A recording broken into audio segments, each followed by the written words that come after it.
Okay, so the first thing you want to do to slice up a file, I use Blender, so we're just going to select everything over here and just press delete it by pressing X.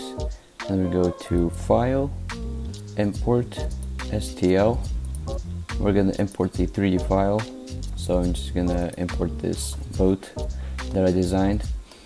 We're going to get the boat and I'm just going to rotate it along the y-axis 90 degrees up. And then, so we are going to add in a cube. So the way to do that is you press Shift A and you add in a cube.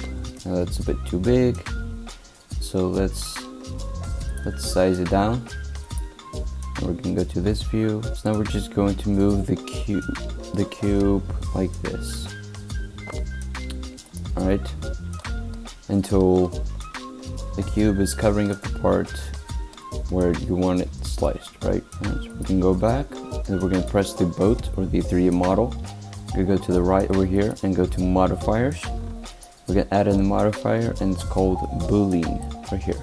We're going to press that and then we'll go to object and select the cube. And now whenever we hide the cube, you can see that it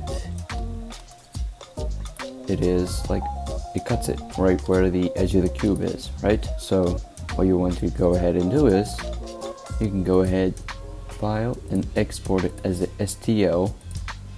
Let's just do top, right? And we still have to do the bottom half though. So we're going to add in another cube, size it down, it's a bit too big, make it about the same size, and put the bottom edge of that one on top of the edge of this one. And I'm just pressing G to grab and just kind of right where it meets up. Right there. Now we're just gonna delete that. We get the boat and like that.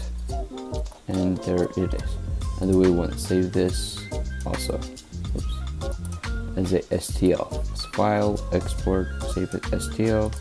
Then name it bottom, right?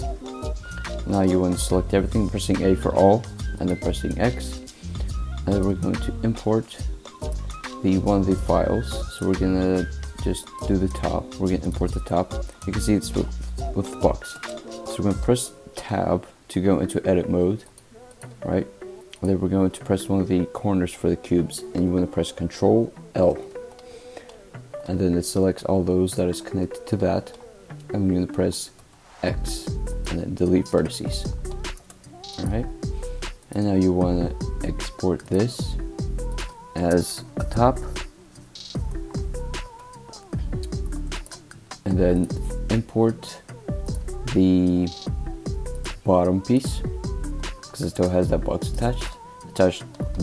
Select one of the corners, press Ctrl L, press X, delete the vertices. Go back to object mode and press export and then bottom. Import both of them. Import STL, bottom and top, import STL, and it has it right here. And you can see the line, of course, right? And well, it is done pretty well. So that is the way that you can do this.